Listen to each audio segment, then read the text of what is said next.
And as I said, welcome to everybody for week 12 cohort meetup, our last scheduled meetup for this cohort, which is a little bit sad, but at the same time, lots of exciting stuff happening this week and some really good stuff that we're going to be covering with some special guest speakers we have today. Before we get started, I just want to do an acknowledgement of country. So I'd like to acknowledge the traditional owners of the land on which we meet and are broadcasting the event today. Specifically, if we just want to mute everyone else, thank you. Specifically, I'd like to acknowledge the Dharawal people, the traditional custodians of the land where I am. So I'm down in Dharawal country, which is in the Illawarra region of New South Wales, which is a lovely part of the world.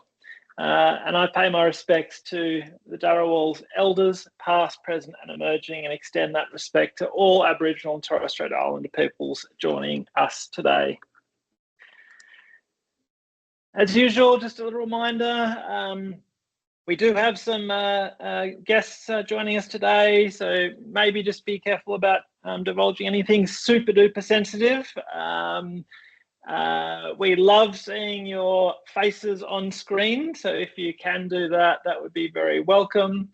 And just a reminder, we might use parts of this kind of this meeting and the video for other purposes, but we won't actually include anything from the innovators themselves. So if you want to ask a question in the chat or put your hand up, then you should feel free to do that. And we're not going to be broadcasting you on YouTube doing that. So we're up to week 12, the final week. Great planned session today on funding pathways. We're going to get a range of different perspectives on that, which is terrific. And that's going to be the end of the cohort meetups.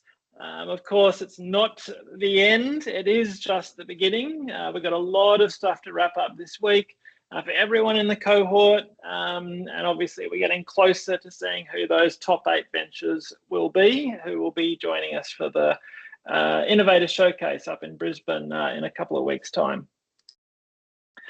We're on through a couple of very quick ecosystem updates, and then we'll jump into the topic today on funding pathways, which I think you'll find very, very valuable and interesting. And then we'll wrap up with a week ahead and a quick sign off.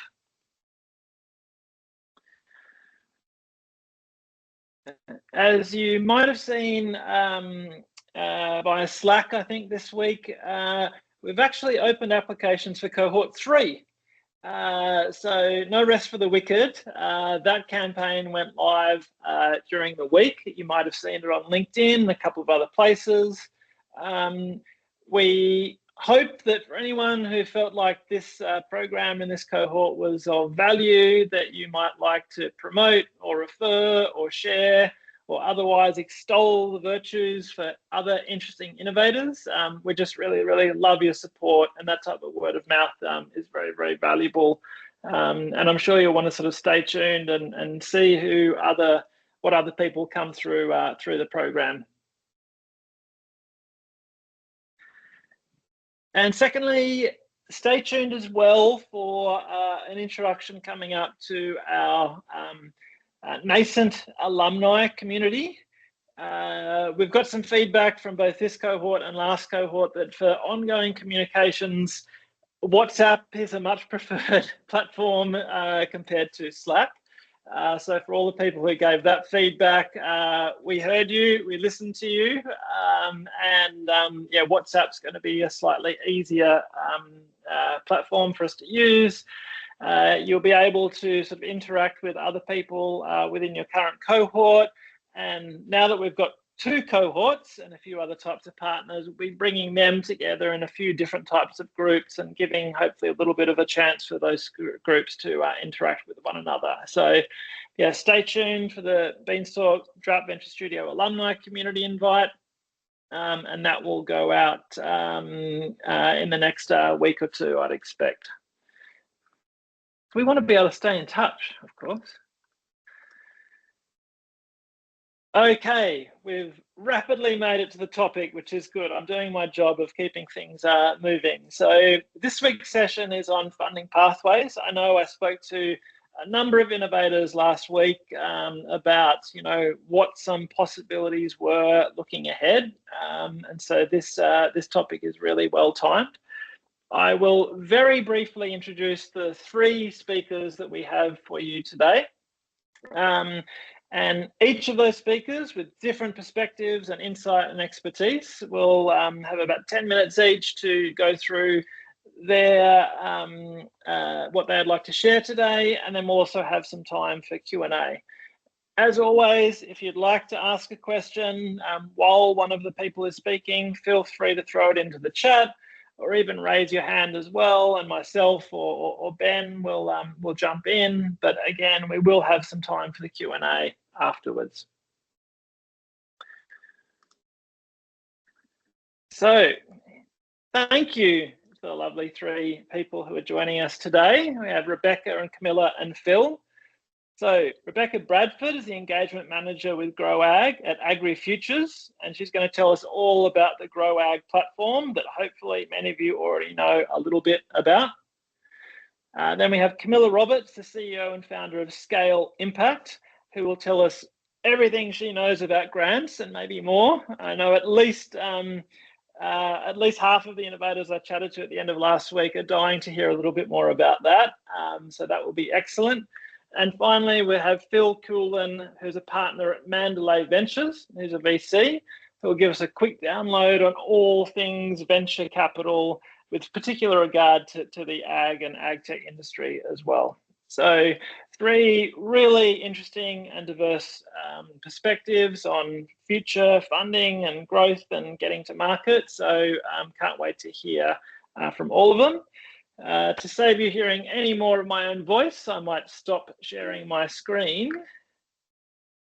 And Rebecca, if you want to take on over and pull your slides up, then we can get right into things. Great. Thank you. Oh, sorry, Thanks, Justin, for that intro. Lovely to meet everybody. I'm just, sharing my screen here, and it's just taking me a hot second. All right. Okay. So my name is Beck Bradford. I'm an engagement manager at AgriFutures GrowAg. And what I thought I'd start with just quickly, just because I know for a fact that we've worked with some of the people on this call before, and some of the groups have listed on our platform and we've engaged with them. We've got one of you coming to a Evoke Ag and showcasing in our startup alley, but I thought I'd quickly run through what AgriFutures is, just for those who might not be familiar with sort of the RDC structure in Australia. So AgriFutures is one of the 15 rural research and development corporations, known as the RDCs, and it's a really unique Australian model for driving agricultural innovation. So RDCs are funded through a mix of government contribution and industry levies, enabling us to invest in research, development and extension to support the sustainability, profitability and resilience of Australian rural industries. So each RDC typically looks after a specific sub-industry in ag. For example, you've got MLA, Meat and Livestock Australia, GRDC, grains, dairy, FRDC, fisheries and aquaculture. They all look after that specific industry, and a huge portion of their funding comes from the matched levy funds from those industries, so the levies that those producers are paying, and then the matching funds from the government. At AgriFutures, we're a little bit unique. We actually support the research needs of 13 small levied industries. So too small to have their own RDC, or don't quite fit in one of the other RDCs. So some examples of this is chicken meat, rice, honeybee, bees, ginger, thoroughbred horses.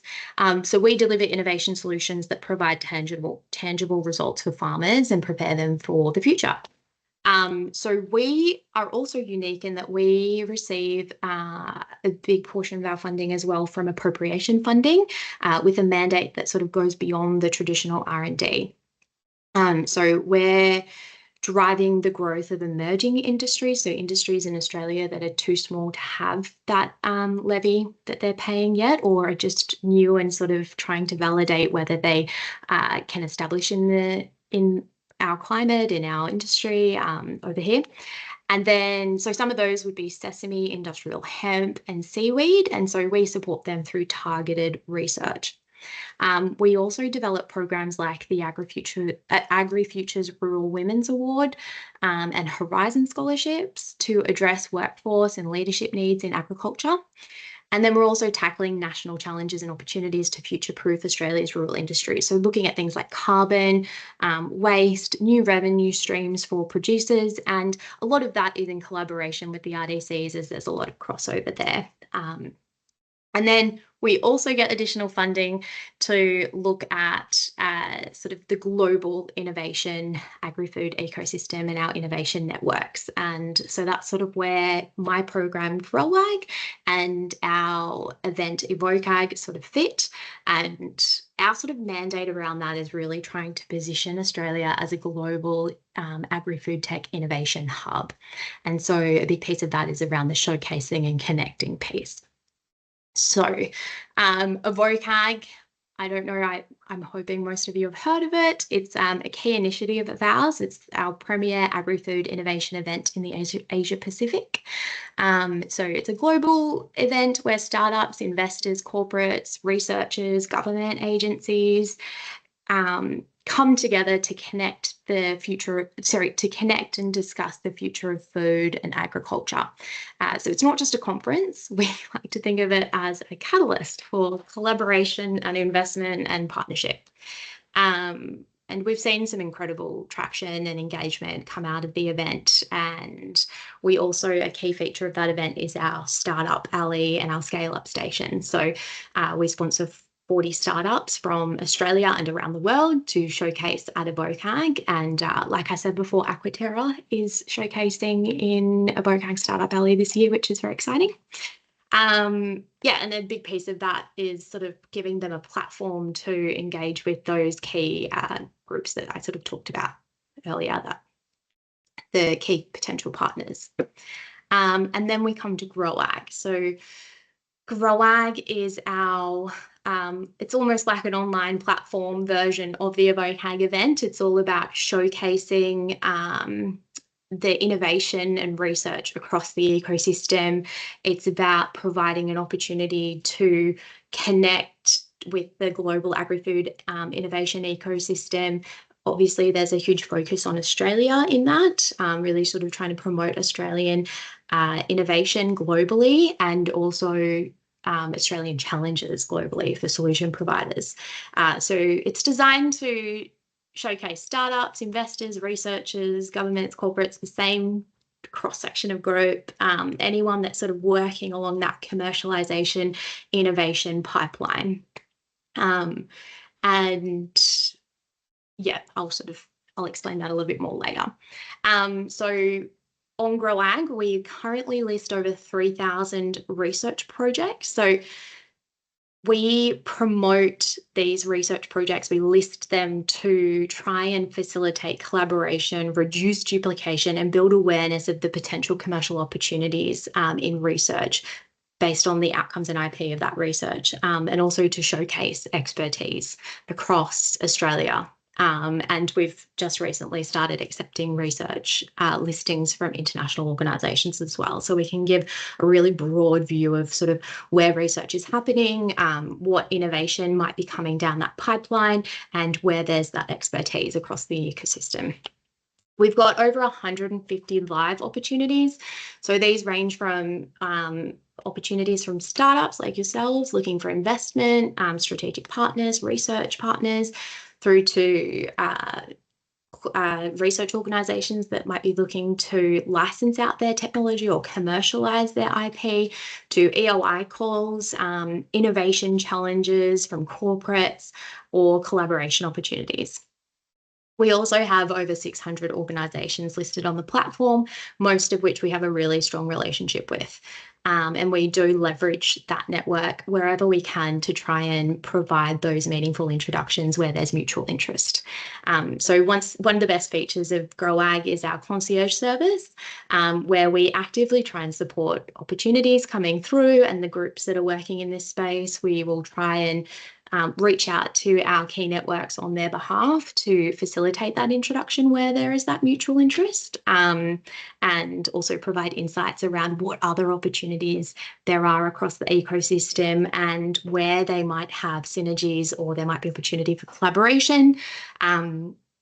Great example of that is a recent opportunity that we listed on the platform from GRDC, who were offering proof of concept funding, and we reached out to a bunch of our contacts to sort of say, hey, this has just come up, I think it's relevant, and we know that a couple applied. And it's sort of just, building that relationship and providing, visibility of those opportunities as they sort of become available. Rebecca, so when probably about 2 minutes to go. Oh, yeah. Oh, that's gone quick. Okay. So when it comes to startups, we will list investment opportunities, research partner opportunities. We will try and connect you through to industry where we can. We list opportunities from a lot of corporates that are doing innovation challenges. A great example of that is Bayer. They've used the platform to run over 19 open calls. We're also working with other international organizations, so groups like Combient Foundry, who are based over in Europe, and they work with Stora Enso and Husqvarna to find solution providers to address key challenges that they're facing as an organization. And where we can, we highlight, we connect, we support, we provide insights. I might leave it at that just for now, but if you have any questions, if you want to showcase on the platform, if you want to find out more about our networks, about the opportunities to connect to our networks, and what we can do for you, please reach out. We're a free government-funded platform. There's no cost involved. It's all about sort of driving innovation forward and bringing more of that tech and innovation into industry. So yeah, I'll leave it there. I thought. Awesome. Thank you so much, Rebecca. Cool. So yeah, short story there. GrowAg. You want to check it out, and you might want to get on that platform ASAP if you haven't already. Lots of diverse kind of opportunities and things that pop up there. So that would be that's one of your jobs for this week out of many things. Okie doke. I might hand across to Camilla. Ben, if you just want to update the spotlight on the screen. Camilla, do you want to take over from here and maybe give people a little bit of an introduction to yourself and then take us away? Thanks, Justin. Yeah, it's great to be here. Exciting to see a fresh new cohort of technology coming through that's going to benefit agri-food. So I've worked for Jamie Oliver in London and AACO in Australia in head offices in driving impact for those businesses, and for Food Agility Research and Centre as well. So love this world, but I felt I could have more impact for this world by helping them secure non-dilutive funding more efficiently. So I founded Scale Impact. So I've just shared some slides to take you through a bit of an overview, or top 10 hacks, if you will, on non-dilutive funding or predominantly grants. So just to start off with, the vision for this company is to enable the world's best climate tech founders to grow their global impact exponentially by accelerating access to finance. And we do that by supporting you guys in securing grants or non-dilutive capital, which is also government loans. So it's important to us that we're providing a really efficient service, that we replenish you, because you guys are working really hard to bring impact to the world, and that is exhausting.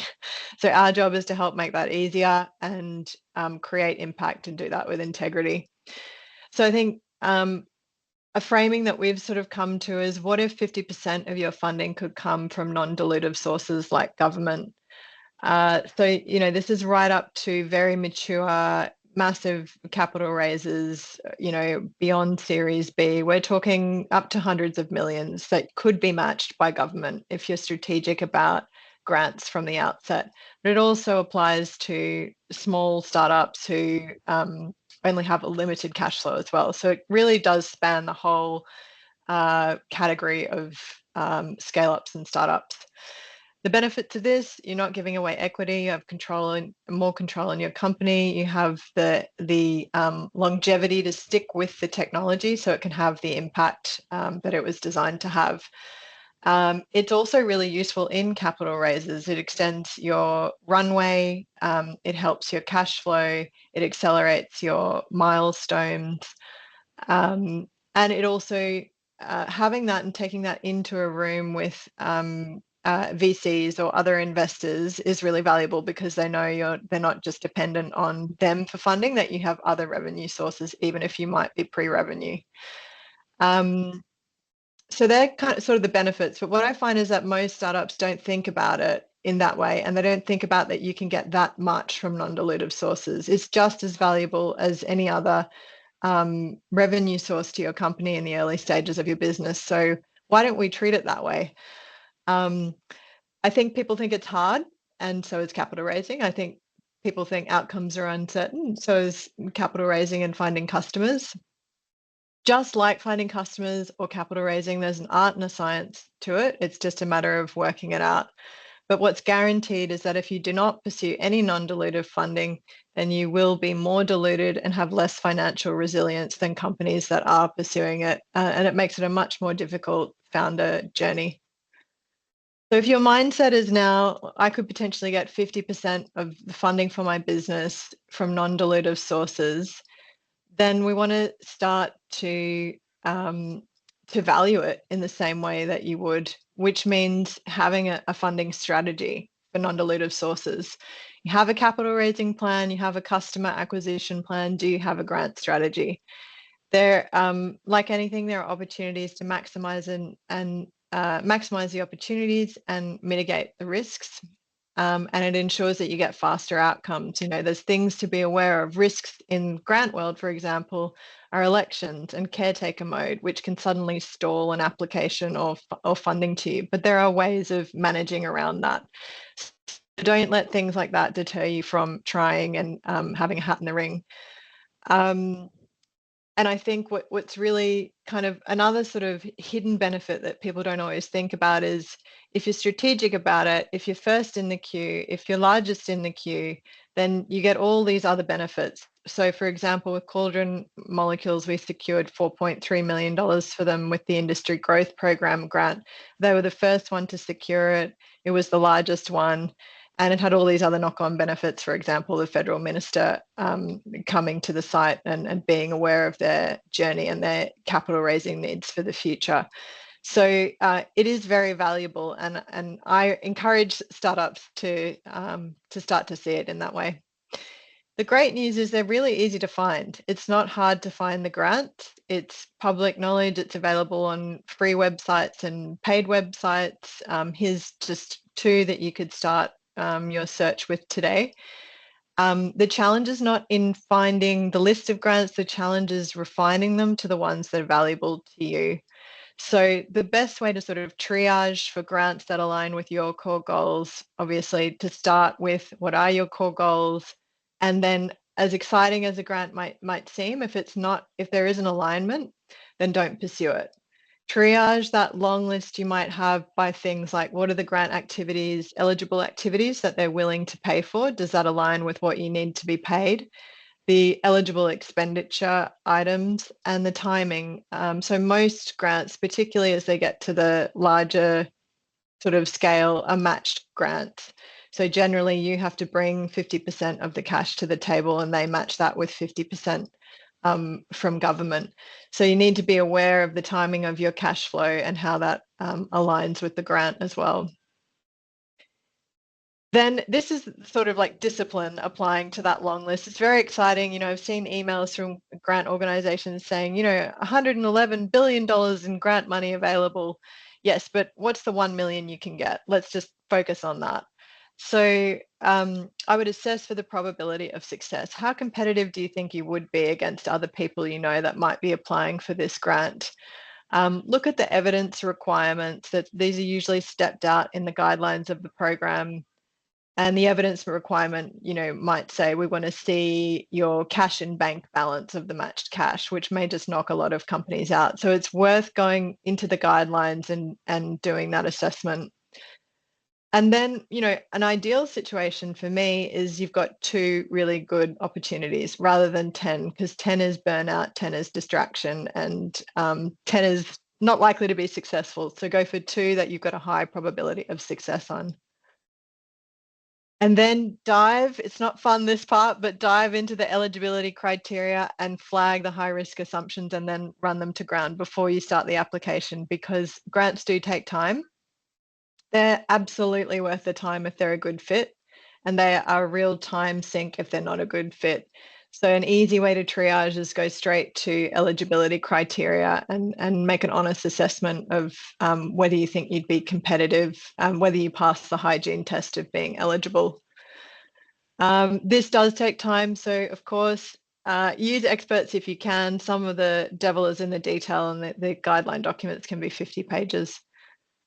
It's a significant project, so manage it like one. You'll need a plan, you know, you'll need a team member, even if that's you at the outset, but it's something that requires planning because it does take time. And you can expect last minute surprises, whether it's errors in the government's guidelines or their online website crashing, as has happened almost every time to me.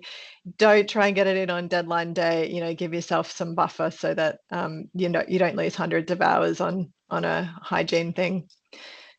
I think people have asked before what makes a compelling application, what makes applications stand out.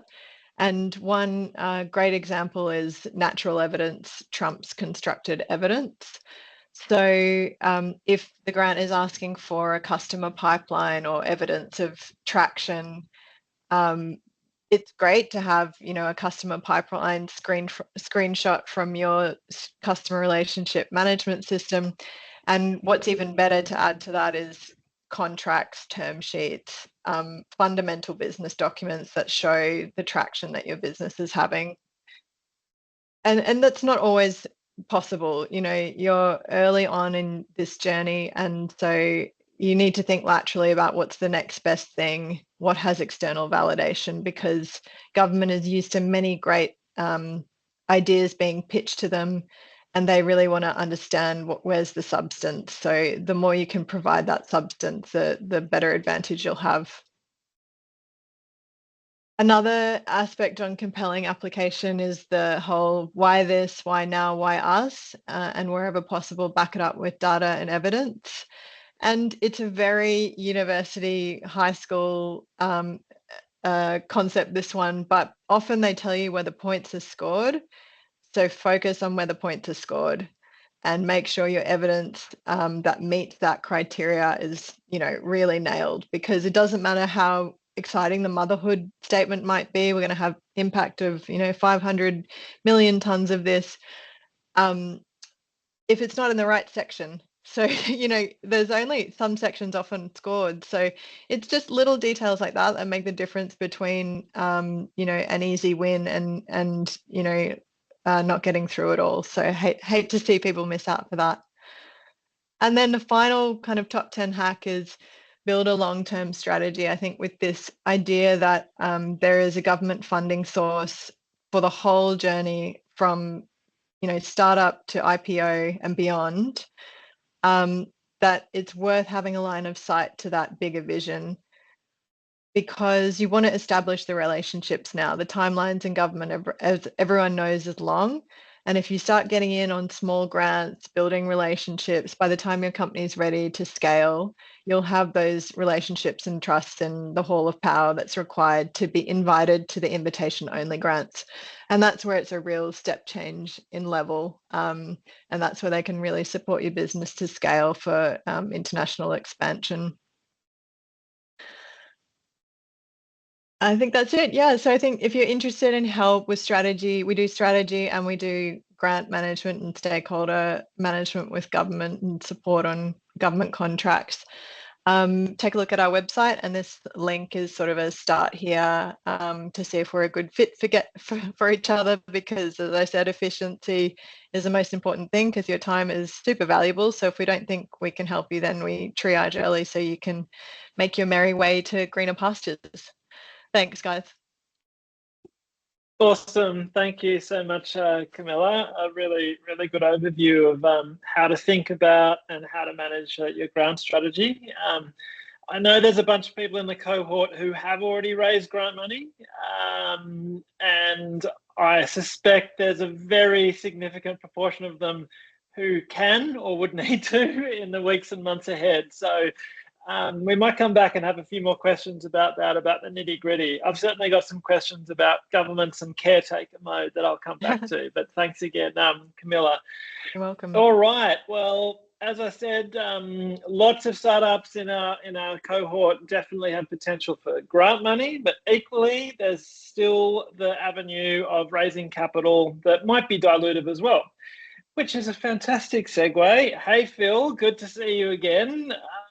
I'm delighted to introduce Phil from Mandalay. And Phil, do you want to give us a little bit of an intro and then take us away?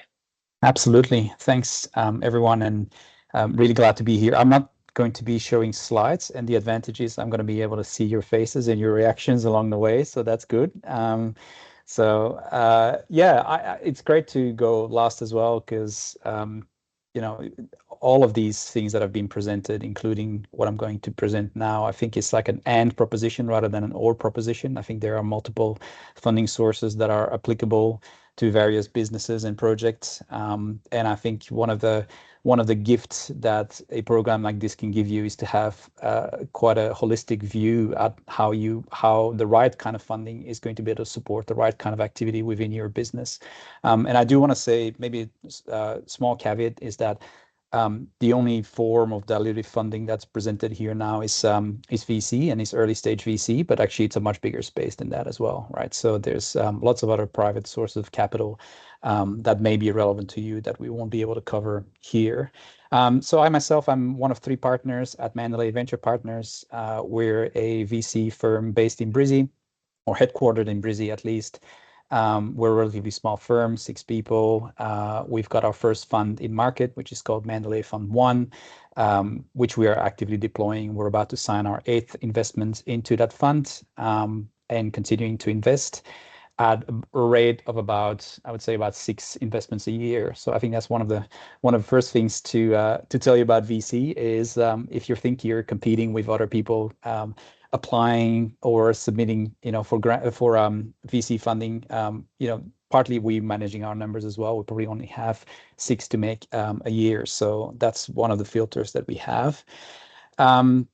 So yeah, I'm one of the partners there. Also manage our platform, which actually means that I do a lot of the engagement in markets, partnerships, work with universities on commercialization, work with RDCs on various engagement projects, and connect to programs like the Drought Venture Studio and more as well. But I guess it extends beyond that. It extends to portfolio management and portfolio support activities. I lead our ESG practice, for example, as well, which both has a due diligence component, but also has a portfolio support component to it. So that's probably all I really wanted to say about that. And I know this session is recorded, but I'm going to allow myself to say certain things that hopefully will give you a real insight as to what we're doing and thinking and talking about on the other side of the table. I hate to say this, like investors versus founders, because that's not really what it should be. It should be stepping into a partnership and a collaboration, really, because when we're investing in a company, we're investing in the long term, and we're investing in the success of the company, because the success of the company is ultimately our success. But very often, when you're pitching or when you're approaching VCs for the first time, it can feel like that. It can feel like a daunting exercise because you don't necessarily know all the thinking on the other side, and you're applying through the website, or you have a first call or a first meeting, and it's us versus you, which is not really what we want it to be. So I'm gonna tell you a bit more about our thinking, and I would ask you to perhaps not share the recording as is, but which I don't think you will. But you're very welcome to reach out to me and have further chats about this. So I think. Awesome. Thanks so much, Phil. We do have a bunch of questions. We might, while you're on a roll, we might keep you in the spotlight. Okay. There's one. Is there a particular quarter when you typically have additional capacity to close more deals? Yeah, it's a little bit more complicated than that, but it's a very good question. The reason we have an allocation of about 6 is because we actually draw our money from our LPs on a quarterly basis, right? So we don't have the full amount of the fund in our bank accounts at any moment in time. So we only draw it down. So that's sort of depending on your check size, divided by the number of companies you might be looking to invest in. So yes, we do have a quarterly cadence of sorts, but it's not exact, right? Yeah. Right. And there's another 2 questions. There's one on your ticket sizes, because some of the cohort might not know what sort of seed necessarily means. There's also a question about like the challenges around capital intensive concepts. I'll just the question was, how can this change? Which is a big question. Sorry, the capital intensity. Yeah. So yeah, I think this is how you tackle that. Yeah, I mean, it's a good question. Like the kind of like black and white way of looking at it, and the reality is more gray than that, is that VC is not designed to invest in high capex, right? Including any kind of sort of equipment, facilities, and the likes. So this is actually where some of Camilla's stuff is really, really valuable, because you might be able to get, government support for 50% of projects that have high capex, and so on. That essentially we see that as a way of making our dollar stretch much further than the money we're putting in. So that's one. That's one thing. The other thing to keep in mind with capital intensity is the size of the fund. Right. So we have a relatively small fund, all things considering. And so because we're stepping in a long-term relationship, we have to have a sense that we can follow on to continue to have a meaningful position within the company. And if you're going to be raising in the next rounds, like really large amounts of money, we may not be able to be in a position to continue to do that. And that might be a filter for us to say, hey, maybe this one's not for us. But that might be a very stark difference with, let's say, a main sequence, just to name one, that may have much deeper pockets to continue to invest. So that's the other. Yeah. Sure. And last quick question, ticket sizes, certainly at the early stage, what types of checks do you write? Yeah. So seed stage, we mostly will enter at a seed stage in a company. Our check sizes are theoretically between 250K and 1.2 mil.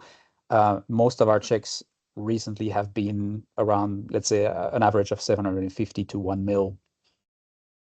Right. Okay. Awesome. Thanks so much for that, Phil. And thanks too for your offer. If people need to get in touch, some of you might have seen or will see Phil in some pitching sessions. So stay tuned if you want a good practice for VC style pitches. Sounds good. Rebecca, I just wanted to come back to you quickly from the question. Can you just remind us the best way to get listed and onto the GrowAg platform? Yeah, absolutely. I've just shared a link in the chat so you can submit your organization profile directly through the platform. And then if you're looking to showcase your opportunity in the ecosystem and sort of looking to find those partners, potentially connect with other investors, that sort of thing, connect directly with me. We can have a chat about how we put that together, and any key groups you're interested in us sort of trying to connect you with as well. Awesome, thanks for that. Thanks. And hopefully we get to see a lot of you at a VOCAC in a couple of weeks. Yeah, I suspect you will. At least 8, I'd suggest, but probably more. So yeah, just for everyone's reference, Rebecca has put her email address in the chat. So feel free to suitably contact her because that will be really valuable. Camilla, I want to come back to you just for a last couple of questions about grants and see if there are any that I might have missed. But you made reference to caretaker mode, and we have a federal election coming up this year. What should people in the cohort think about in terms of their timing and expectations over the next 6 months as it relates to that? Yeah, so a worst case scenario with caretaker mode is that the program gets scrapped. So absolute nightmare scenario is you've spent a long time on an application, you've submitted, a new government comes in and decides that program's going to end, and they're going to rebadge it, open it in a year, almost exactly the same. So, but what that means for you is that you've spent hundreds of hours or something, and that is a worst case scenario with government grants. Probably a more likely scenario is that you'll experience delays. So if you have been successful, they can't sign contracts in caretaker mode. So it could mean a delay to decisions, to announcements, to signing things, which is material when you're managing cash flow month to month. So what we normally do is develop a strategy where they're not dependent on that one grant funding source and get it in as soon as possible. If you can get it in as soon as possible, then hopefully you get it in before caretaker mode and decisions are made. We're now in a really tricky moment for that because it could be, sort of any moment it's announced, and the likelihood, if you haven't yet submitted, of submitting, getting a decision, getting contracting done before caretaker mode is probably low at this point if you're going for a federal government grant. And so what our clients do is they have parallel things in play so that, yes, they're going after, the premier grant at the moment, the industry growth program grant, but they're not dependent on that. They have other options. So a state government grant, which has a different election cycle. Yeah, right. Actually, that's a good point. Federal grants versus state grants. I know some of our innovators are sort of keen to look at some things in Queensland. I know. Did all your advice today relate equally to state and federal, or have you got any comments about state funding that we will try not to promote publicly? If you've got any comments about that. It is broadly the same. And I think, at the higher level and value of grants, there are really amazing, smart people in government working on this. So I think there's a tendency to demonize government, but I would definitely approach it like you're approaching VCs. These are smart people. They do have a lot more boxes to tick, but they put their boxes on their website, so it's very clear what you do, what guidelines you do need to meet. So there's pros and cons. And I did mean to say that everything that I'm saying applies in partnership with investors. So it's I would never advise it on it in isolation. Where it really works well is when especially well is when VC scale of funding is matched with government scale of funding. That's where you get this sort of explosive growth in a short period of time. It may not be everyone's path, but they're definitely it's a partnership model between investors and non-dilutive funding. Yeah, that's awesome, and a very, very good point. Well, I think I might wrap up the Q&A session just there. So thanks so much to our 3 speakers, Camilla and Rebecca and Phil. Very, very much appreciated. And we've just got 6 or 7 minutes left, so I might just re-share my screen, and we'll get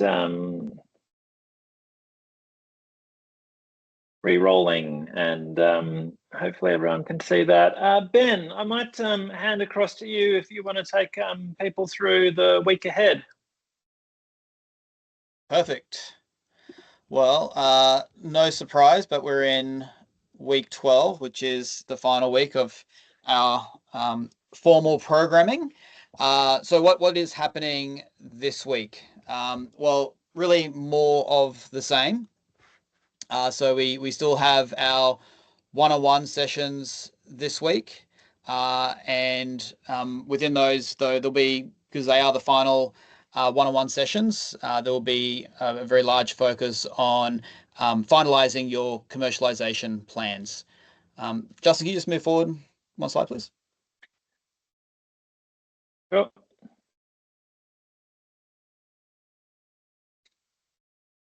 Oh, sorry, just go back one. It wasn't coming up for me. Apologies. Yep, perfect. And for those that are in the top 12, we also have the pitching bootcamp. So maybe, yeah, just jump forward again, Justin. So just a little reminder on some of the things that are due this week. So particularly for those that are in the top 12, your phase 2 application is due at the end of this week. And of course, you'll have your final opportunity to pitch at the end of this week as well on Friday. And for everybody, your final commercialization plan at the end of Wednesday. So those documents can all be emailed through to ventures@beanstalkagtech.com. Just diving into the particular sessions this week as well. So I mentioned one-on-ones still happening on Tuesday or Wednesday, whenever they're typically scheduled with your lead venture builder. We'll be providing you with some final feedback on your commercialization plan and pitches. And then, of course, that pitching bootcamp is still occurring for those that are in the top 12, and the pitch session on Friday is mandatory for you. We'll use that as part of the phase 2 application. If you're not in the top 12 and would like to do some pitch practice Friday, just please let your venture builder know, and we can set up a session for you as well. And finally, we will be sharing with you shortly, most likely end of this week, early next week, a final innovator survey. So just a reminder here that you would have completed this survey twice already. This is the final time you'll need to complete it. And this is really for you to reflect on where you feel your final status is after 12 weeks in the program. We will not be using any of this information as an input into phase 2 selection. It is very much for us to measure how effective we are being as a studio in helping your progress. But same questions that you would have filled in the last 2 times. So it only takes sort of 5 to 10 minutes to fill out. That is all. Back to you, Justin. Cool, thanks, Ben. And yeah, just a reminder actually that completing this final survey and also submitting a commercialization plan are 2 kind of small requirements to officially graduate from the Drought Venture Studio program. So yeah, make sure that you do get across that. There might be a couple of innovators who I didn't sufficiently chase down for their second survey. That's okay, but we definitely will need the final survey to wrap up the program's progress. Okie dokie. So signing off just with a couple of minutes to go in week 12 of the program. So you'll probably remember this slide. It was one of the very, very first ones that we showed you back in week 1. Golly, was that in November? I can't remember. It might have been October. Who knows? I think November, actually. So, you know, we really sort of stressed the point, in case you didn't need any extra reminder, that building a venture and working on innovation is not a linear path. I've seen some really fascinating examples across the cohort of people making significant pivots or even small pivots and trying to narrow in on what that niche or what that market or what that opportunity is really about. And it's been, you know, a real delight to see people's journeys in that as they go along these kind of squiggly lines.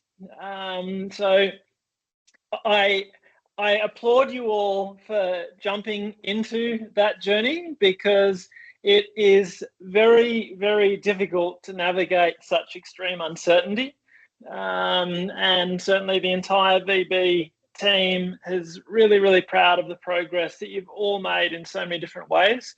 All the pitches, all the pivots, taking on the feedback, doing your pitch again and again and again, and then realizing it's wrong again. I can't remember who I was chatting to, but they said they were up to version 8 of their pitch, or maybe it was version 16, I think. And I was like, well, you don't have many more to go then, because you're definitely going to do a little bit more before you get to that point. But we know that most of you are doing other things with your time. You know, you might have full-time work, you might have full-time research. And so to dedicate a day or more every single week for the last 3 months is a really big investment. And so we really, really appreciate that. Yes, we'll be finding out the top 8 of the cohort, and that should be notified perhaps around the end of Friday. And there's a bunch of people for whom, you know, that final pitch on Friday is going to be super duper important. And remember, the top 8 will get invited up to Evoke Ag, and you know, that's one great opportunity. But there are lots of opportunities and lots of pathways for people in the cohort to pursue. We've heard a lot about the grants today.